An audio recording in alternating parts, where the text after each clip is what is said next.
ئەمریکی ئیرۆی بڕیاری بدن دەموکرات یان کۆماری کۆنتڕۆلا کۆنگرسیە بکەن. جزایên tundên ئەمریکا لەسەر ئیرانê ketin karî.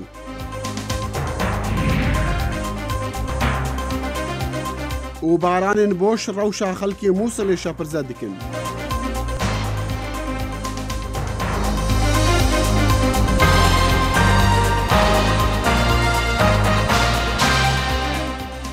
سلااو و ڕێز و هیڤێن دەماخواش دەگەڵ کورد کۆنەکشن ji dengê ئەمریکا li Washington. لای میریشەوەی دەمەتان خۆش ئەمیدوارم دەمێکی خۆشحەڵمان بووەنە سەر. دەنگدەرانی ئەمریکایی کە بە زۆری لە یەکترازاون ئەمڕۆ دەشتە دەنگەکانی دەنگدان بۆ هەڵبژاردننی کەنگرسیکی نوێ. دەرەنجامی هەڵبژاردنەکان شیانی هەیە کار بکاتە سەر هاوسەنگی دەسەڵات و کارنامەی 2 ساڵی ئایندەی سەرۆک ترامپ. سەرۆک ترامپ لە هەڵمەتەکانیدا هێرشی بردەسەر دیموکراتەکان سەبارەت بە کێشەی کۆچبەران لە کاتێکدا تێدەکۆشێت بۆ پاراستنی زۆرینەی کۆماریەکان لە ناو سناتدا. سەرۆک ترامپ دەڵێت دیموکراتەکان دەیانەوی بانگهێشتی کاروان لە دوای کاروان لە کۆچبەرانی نەیاسایی بکەن بۆەوەی بڕژێنە وڵاتەکەمان. ئۆباما هەروەها هێزیک بوو لە هەڵمەتەکاندا لە جیاتی دیموکراتەکان. وا پێشبینی دەکرێت دیموکراتەکان هەردوو ئەنجومەنی سنات و نوێنەران ببنەوە و کۆماریەکان بە هیوان لە بەرگەریکردن لەو 51 بەرامبەر 49 نیشتنگە یان کورسیانەیاندا لە نێو سنات. بەری دەمژمێرەکی دەنگدانێ لە چەند ویلایەتی ڕۆژهەڵاتە ئەمریکا دەست پێکردە و حەزات دەنگدانی دیارە ئەفساش بۆ هەڵبژاردنین دەمێنی وێ گەلک گەرمە وەکو ئەم بێژن کوێ دیار بکەکی دێ کۆنتڕۆلا جڤاتە سینایان کۆنگرسی ئەمریکی بکە تایبەتژی جڤاتە نوێنەران کو دێ کاری بکە سەر جێبەجێکردنا بەرنامە سەرۆک ترامپ لە 2 ساڵین داهاتی. This is one of the most important elections of our entire lives. ئەمریکیەکان دەتوانن دەنگی متمانە بە سەرۆک دۆناڵد ترامپ بدەن یا دەسەڵاتی سنووردار بکەن لە سندوقەکانی دەنگداندا. ئێستا لە زۆربەی ویلایەتەکان ئەنجامی پێشوەخت ئەنجام درراوە بە بەشداری ئەوانەی تەمەنیان لە خوار 30 ساڵەوەیە. لە سەرانسەری وڵاتدا پاڵێوراوان بەشداری لە کۆتایی هەڵمەتەکانی هەڵبژاردن دەکەن. لە ویلایەتی ئەریزۆنا پاڵێوراوی دیموکراتەکان بۆ کۆنگرێز کریستن سینما لە گۆڕەپانی یاری کۆلێج دەرکەوت لە دەستپێکی یاریەکدا. ئەو شوێنەی ڕکابەری کۆماری مارتا ماکسالی سرودی نیشتیمانی تێدا دەگوت.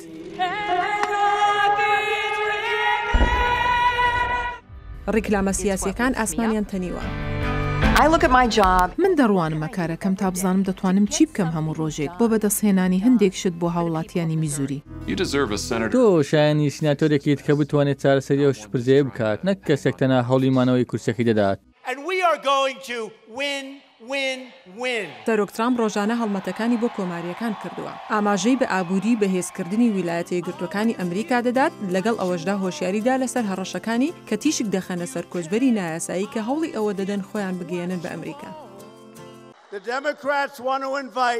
دیموکراتەکان پشتگیری لە هاتنی کاروانی کۆچبەرە یەک لە دوای یەکەکان دەکەن. وەک دەزانن ئەوە دەبێتە هۆی زیادبوونی کاروانی کۆچبەران. تۆ ئەوە دەبینی من دەپرسم چۆن ئەوە ڕوودەدات ئاخۆ چۆن؟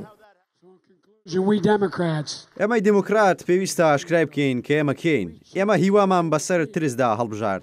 ئێمە یەکگرتنمان بەسەر دابەشبووندا هەڵبژارد. ئێمە هاوپەیمانەکانمان بەسەر دژمنەکانماندا هەڵدەبژێرین. ئێمە ڕاستی بەسەر درۆدا هەڵدەبژێرین. ئێمە بەرەو پێش دەڕۆین. ئێمە ناڕۆین تا بوەستین. ئێمە گیانی ئەو وڵاتە ڕزگار دەکەین. ڕۆحی میلەتەکەمان ئازاد دەکەین. دەنگدەران سەرجەم ئەندامانی خانەی نوێنەرانی کۆنگرێس هەڵدەبژێرن. ئەو شوێنی کە کۆماریەکان زۆرینە بوون تێیدا بۆ ماوەی 8 ساڵ. ئەگەر داتاکانی هەڵبژاردن ڕاست بن، دیموکراتەکان دەخوازن کۆنتڕۆڵی خانەی نوێنەران بکەن و داتاکانی هەڵبژاردن ئاماژە بەوە دەکەن کە کۆماریەکان بە زۆرینەیەکی کەم لە ئەنجومەنی سینات دەمێننەوە. ئەو شوێنەی کە دیموکراتەکان سێمین جارە هەوڵی بەدەستهێنانی زۆربەی کورسیەکان دەدەن هاوشێوەی کۆماریەکان. لە ڕاستیدا دیموکراتەکان لە ئەنجومەنی سینات ڕوبەڕووی نەخشەی توندی سیاسی بوونەتەوە لە ماوەی 6 ساڵدا. بۆیە ئەوە جێگەی سەرنجا کە ئێمە لە شوێنکی بەهێزداین هەروەکە هەین. لە ڕاستیدا ئەوەی ئێمە دەیبینین پێم وایە ئێمە پێشەڕەوێکی باش دەکەین لە سینات و هەروەها لە کۆنگرسیش بەرەو پێشچوونێکی باش دەچین و ئەنجامەکەشی دەبینن. پارتە بەرهەڵسکارەکان بە شێوەیەکی نمونەیی بە ئاستی جیاواز دەستکەوتیان دەبێت لە هەڵبژاردننی خولی نیوەی دووەم.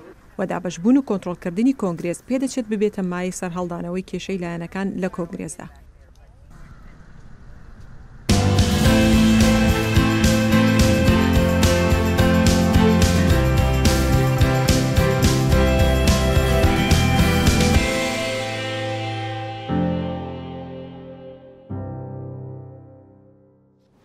ئەمریکا جزای نو دانینە سەر ئیرانی و برێڤەبەریە سەرۆک دۆناڵد ترامپ دەبێژە ji ber raftarê xirabê rejêma Tehranê eftolên ku piştî vekeşanê ji rêketina navokî bi Îranê re pitir bazirganiya neftê dikin armanc li dîsan me bes jê alozkirina rewşa aboriya desthilatdarên Îranê ye.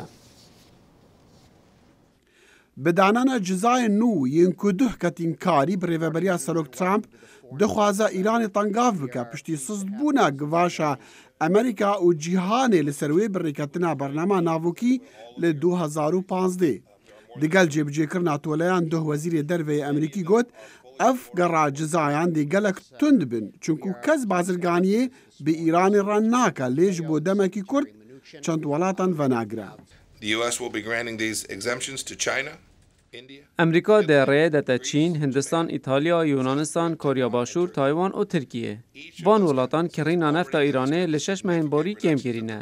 Du ji wan bi yekcarî kîrîna neftê ji Îranê bidawîna ye û dest pê nakene ve heta ceza li ser Îranê hebin. Em ê danûstandinan bidomînin heta ev welat bazirganiya bi Îranê re tune bikin. We continue negotiations to get all of the nations to zero. حکوومەتە سەرۆک ترامپ دەبێژە ئەف تۆلە پێتیڤینە چونکو ئیران بەردەوامە لەسەر پشتەوانیکردنا تیرۆرێ لە جیهانê û hêza yekiya têkdera ewlehiya rojhilata navîn e. Cizayên Amerîkî dê banka navendiya Îranê vegire û kertên bazirganiya deryayê û durustkirina gemiyên Îranê û çend saziyên dî. Today we sanctioned more than 700 ما ئیرۆ جەزا دانین سەر 700 کەس سازی فرۆکە و گەمیان وەک بەشێک ji بەهێزترین جەزایên وەزارەتە خەزینەیê li dijî Îranê.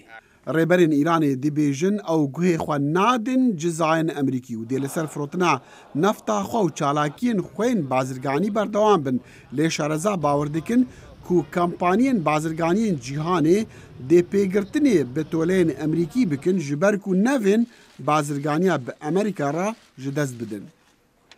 Serok Trump soza xwe ji bo vekeşanê ji rêketina navokiya bi Îranê re li meha 5 gulanê bi cih îne û toleyên tundtir danîn ser rejêma Îranê. Ew dibêje divê rêberên Îranê yek ji dû rêkan helbijêrin yan dev ji reftarên xwên wêrankir berdin yan jî beref kalesata aboriyê welatê xwe herin.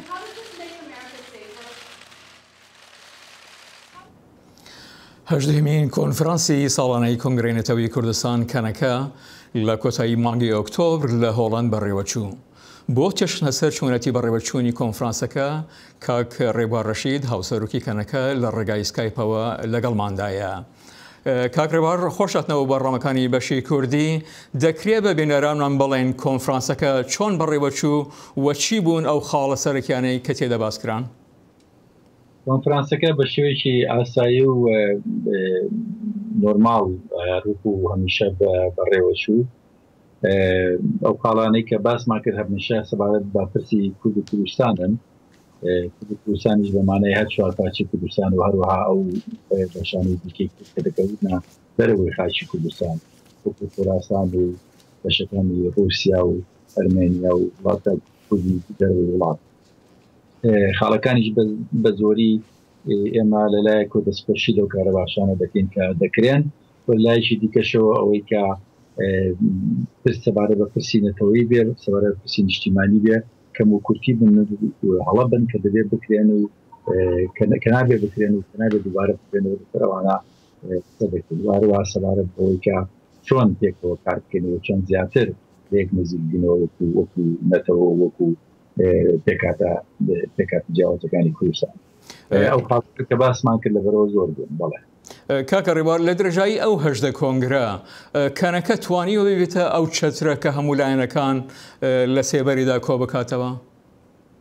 لەسەرەوە کەوتۆم پرسیارەکە چۆنە کۆنگرین توی کوردستان تا ئێستا نەیتوانیوە بێ بە چەتێک بۆ هەموو حیزبە سیاسیەکان نەخێت لەبەرەوەی زۆر حیزبی سیاسی هەن یا چەند حیزبێکی سیاسی هەن ڕاستەکەی چەندانەیەکن ژمارەیان زۆر نییە سەرڕای ئەوەش کە هەمیشە پیان وتەوە هەمیشەش پەیوەندیان پێوەبین نانەوێت بەڵام ئەگەر پرسیارەکە سەبارەت بۆ بێ کە چەتێک بۆ هەموو خەڵکی کوردستان من پێم وایە مرۆڤ دەتوانێت تێدا بگرێت کە کۆنگرەی کوردستان چەتێکە بۆ هەموو خەڵکی کوردستان لەبەرکە کۆمەڵی ڕێکخراوی زۆر ئەندامێکی تاسی جیاواز و هەروها پێکاتە سیاسەکانی پێکاتە جیاوازەکانی کوردستان کاتە کەسەکانی کوردستان و ئێمە توانیمانەکە دەنگ و ڕەنگی خەڵکی کوردستان وەکوتم دەر لە حیزبە سیاسەکان بە جیهان و بە خەڵکی کوردستان توان بگەێنین.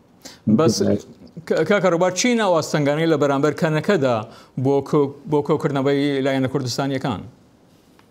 ڕاستەکەی بۆ کۆکردنەوەی خەڵک بۆ کۆکردنەوەی تاکە کەس و خەڵک بۆ کۆکردنەوەی پێکاتە جیاوازەکانی کوردستان لە یەکتر وەکو یاسان و ئێزیدی و کاکەی و شیعە و عەلەوی و سونە ئەوانە بەڕاستی هیچ کێشێکمان نییە وەکو قسەکردن لەگەڵ نخبەکانی کورد لە نووسران و ڕۆژفران بەڕاستی کێشەمان نییە کۆمەڵگەمە ڕێکخراوەمەدنەکان بەڕاستی کێشەمان نییە تەنانەت تاکە کەسە ئاینەکان و ئەوانە تەنها کێشەیە کە ئێمە هەمان بێ حیزبە سیاسەکانن ئەوی چەند حیزبێکی سیاسی لەوانە مەسەڵەن بۆ نمونەوە داخەوەپاتی دموکراتی کوردستان کە تا ئێستا وەڵامی ئەرێنی ناداتەوە دەنا ئێمە لەگەڵ هیچ لایەنێکی کە هیچ جۆرێکی شێکمان کاکە ڕووبار لە تۆڕە کۆمەڵایەتەکان کەسانێک ئەو ڕخنەتان لێ دەگرن گوایە لە بەرامبەر ئێراندا بێدەنگن تا چەند ئەو ژوورە بۆچوونانە لە شوێنی خۆیدایە وە چۆن دەڕوانە ئەوەی بەڕێوەرەتی ترامپ تا دێدنانی بەرامبەر بە ئیران تێشتر دەکاتەوە و هەر دوێنی دەست بە سەپاندنی سزاکانی کرد.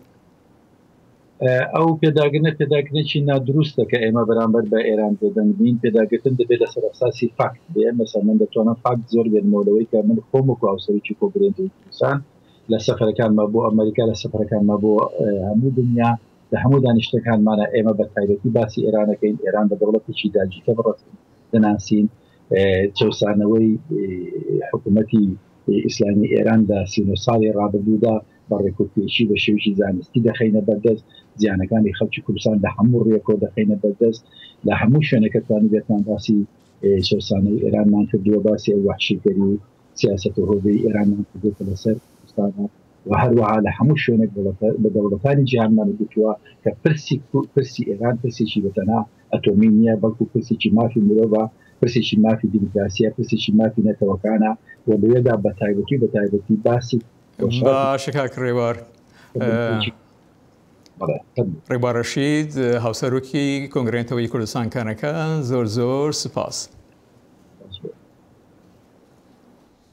هەفدەمێک و دەسەڵاتدارên Iraqê û Herêma Kurdistanê Iraqê karî ji bo pêkînana hikûmetên navendî û herêmê dikin ew rastî gelek zehmetiyan dibin weka rewşa xirab ya aborî û paşeroja deverên kêşedarên navbera her du aliyan de jimareka şarezayên ku çavdêriya rewşa siyasiya Iraqê dikin û herêmê ew bawer dikin ku delîveya pêşvebirina welatî ji wan desەڵatdaran re her heye.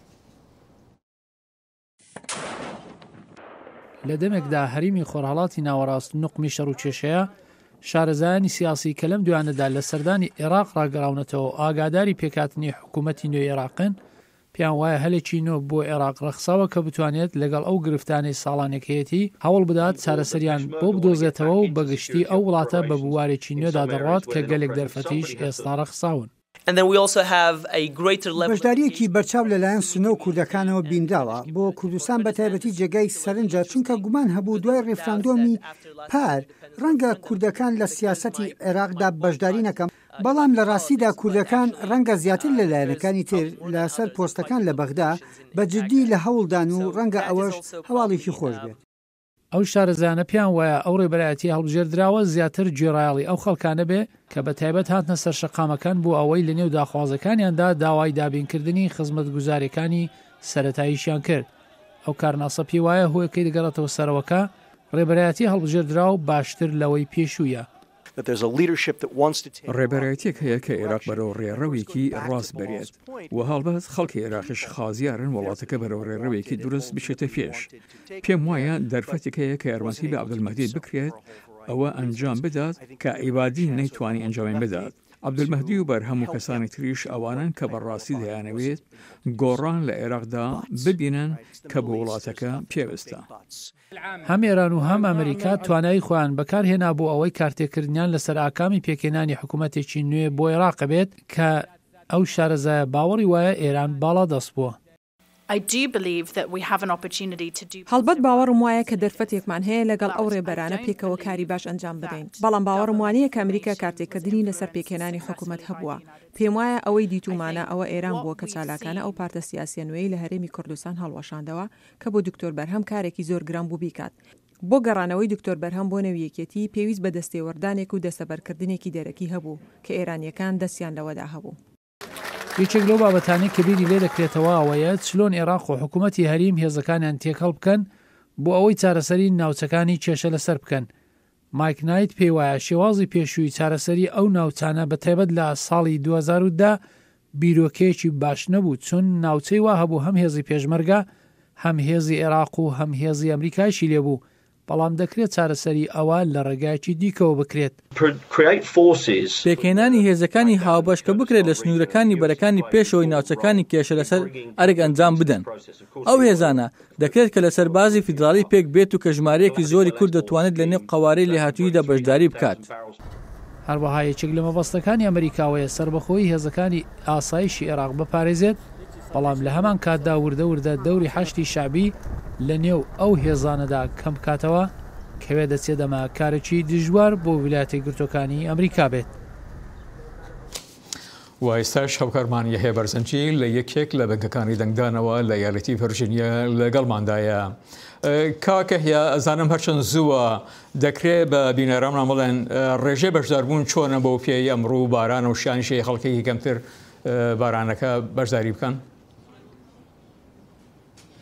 بەڵێ لەگەڵەوەیە کە کاتێکی زووە بەڵام لە سەعات 6 بەیانیەوە دەنگدان لەم بنکەی شاری ئارلنتن دەستی پێکردووە بۆ هەڵبژاردننی ئەنجومەنی نوێنەران کاس 435 کورسیە هەروەها بۆ ئەو 35 کورسیەی کە ئەنجومەنی پیران دەنگدەر بڕیاری لەسەرەیە ئەلبەتە ئاپۆرایەکی هێزگار زۆر خەڵگە بینی لێرە هەرچەنە کاتەکە زووە بەڵام لەگەڵەوەش تێبینیەک زۆر گرنگەکەەوە گەنجێکی زۆر لە ریزەکانە بینی ژنێکی زۆر بەشداری پرۆسەی هەڵبژاردنەکەکەن. بەڵێ یحیە لەم هەڵبژاردنە چه خاڵانێک لای دەنگدەران گرنگە کە بۆ کام لە دەنگ بدەن؟ ئەوەی گرنگە هەردوو پارتی ڕکابەر کۆماریەکان و دیموکراتەکانیش ڕکابەرەیەکی هێزگار زۆرەکەن بۆ ئەوەی کەوا دیموکراتەکان هەوڵێن کەوا پێگەیان لە نێو ئەنجومەنی پیران زیاد بکەن هەروەها بیانوێ زیاتر بڵین زۆرترین دەنگی کورسیەکان بەدەست بێنن. کۆمارەکانیش لە هەوڵی ئەویان لە سینات کە ئێستا بڵین 50 کورسی بە 9 کورسی و 2 کورسیش بۆ سەربەخۆکانە ئەیانەی وەکو خۆیان بمێننەوە ئەلبەتە ڕابەرانی ئەو دوو پارتە زۆر بەگەرمی بەبەردەوامی هەوڵێوەیان ناوەکەوە خەڵک سەرنجی خەڵک ڕاپشێشن خەڵک وا لێ بکەن کە بچنە سەر سندوقەکانی دەنگدان دەنگ بدەن. ئەلبەتە بەپێی ئەو ڕاپرسیانەی کە لە چەند ڕۆژی ڕابردووە کراوە بەپێی ئەو کەسانی کە پێشوەخت بڕێ ئەوەیان پڕکردوێتەوە کەوا دەیانوێ بەشداری لە هەڵبژاردنە بکەن. ڕێژەی کۆماریەکان ڕێژەیەکی زۆر بووە ئەمەش ببوورە ڕێژەی دیموکراتەکان ڕێژێکی زۆر بوو ئەمەش بە شێوەی لە شێوەکان زۆر لە ئاگایانی سیاسی و چاودێران وای بۆ چنکەوە دیموکراتەکان بتوانن بە کورتی ئەنجومەنی نوێنەران بەدەست بێن. بە کورتی لە ڕووی پێکاتەوە ژن پیا و گەنجان کین لەنەوە دەڕاوەسان بۆ دەنگدان؟ ئەلبەتە ژنان لە پێشەوەن بەڵام ڕێژەیەکی زۆری گەنجانی شەبینی بە بەراورد لەگەڵ هەڵبژاردنەکانی ڕابردوو کە زۆر گلەی و گازەندە لە گەنجە کراکەوە بەشداری ناکات لە پرۆسی دەنگدان ئەمجارە زۆر بە پێچەوانەوە کە گەنج هەروەها ژن بنکەکانی دەنگدانەوە زۆر سپاس. سەری سبەهی ئیرۆ لە چەند ویلایەتن ڕۆژهەڵات دەنگدانی دەست پێ کردە ئیرۆ ئەمریکی وێ بڕیاری بدن کا دیموکراتیان کۆماری دیکۆنترۆلا کۆنگرسێ بکەن نەهاژی ڕاستەوخا ji بنگەکی دەنگدانێ لێ دەبەرە ئەلەکزاندەر یا هەفکاریما خالد فتاح بمەڕایە خالد گەلۆ vê ڕۆژا تایبەت li cemta çawa dest pê kiriye.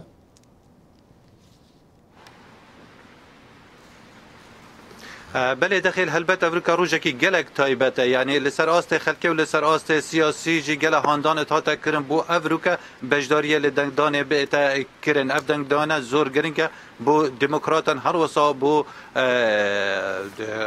بو کماریان و بتایبت بو سروک ترامپ زور تتا گوتن کو اف دنگدانه ریفراندوم لسر سیاست تا 2 ساله یا سروک ترامپی و سرکفتنا عالیه که رنگ تاوی سیاست امریکا لناف خویش دروشی بگوهرتن لوی بینکه دنگدان جمارا خلکی اوید ایتنو بجدار بت هر سپیده و ملفیر ما مدیتی ببر دوام خلکی بجدار بتن اگر نبونا ریزان و نبونا خلکی و خلکی که زور لفیره دو اگرتن یک پروسه که گلک بسانه هی پریوت چتن خلکی اکثر چت دنگ خودتن بکشه با آسانی چتن دنگ خودتن ناویتی تنویسین و درد کبتن یک سر و جبر کو کشو هوای ابروس پیده الکساندریا نگلک خوشه رنگ باندور لخلکی کربتن کو لآست و جاوره کری بجدار نبد پشتی نیورو هلبت جاوته ترى كنجمارة كزورة خلك بجدار. بل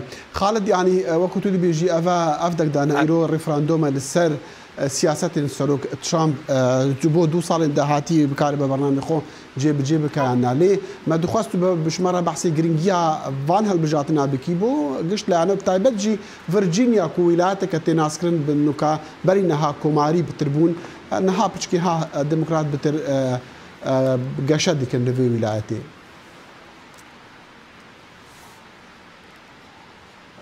بله دخل گرنگی آوان هل بجارتنان لسه 4 بارات ایتن یک هر دو خانن کنگرسی یا جواتا سناتورا جواتا نونران دست کماریان دایه کماری هموشیانن خوب بکارت اینان به تایبت سروک ترامپی لکمپینه که مزنی هل بجارتنان لبدریجاهی چفانچن مها هول دا کوماری بالا دست بن له هر دو جواتا دا پرانی دست وان دا بتن جبر کو پروژن یانجی سوزن سروک ترامپی دان گلک شوانه هشنهاتی نبجه کرن لسر پرسا ریفورمن قانونا کجبریه لسر پرسا آوا کرنا دیواری لسر پرسا سیاست در و بتایبت بازرگانی لگل ولاتن دی او بو دموکرات زور گرنگه کو دموکرات بتخازن ریگریه لهندک الوان پروژا بکن یانجی بگهنه ری کفتنه که ناونجی دناف برا دموکرات و کماریان دا بو گهشتنه بو چارستری که لسر پرسا کجبران نو که گلک افرسا لروجویه هر وصا دموکرات زور سنگی خستنه لسر پرسا کربوکینه کو گوتارا دبیجن گوتارا سروک ترامپ گوتارا کوماریان زدتر لسر کربوکینه لسر نجات پرستیه به تایبت لگر بویرن لپیتسبرگ چبون هر وصا کوماری لآلیه خو بانگشا لبانگشا لسر پرسا بیکاریه یعنی آست بیکاریه گلک کمال امریکا و آبوری امریکا یه پیشکتی ام چاوری انجام بکن هاتا ایشف کابزانین کیوی کنترولا کنگرسی بکوکی سرکتنا باش وی بدز ببینا کماریان دموکرات هفدم پرسا پنابران یا هری گرم بود کمپینا هل بجارتنین دمی نیوی امریکا دا سروک دونالد ترامپ گلک بتوندی اف پرسوکا گفان لسر امریکا نشاندان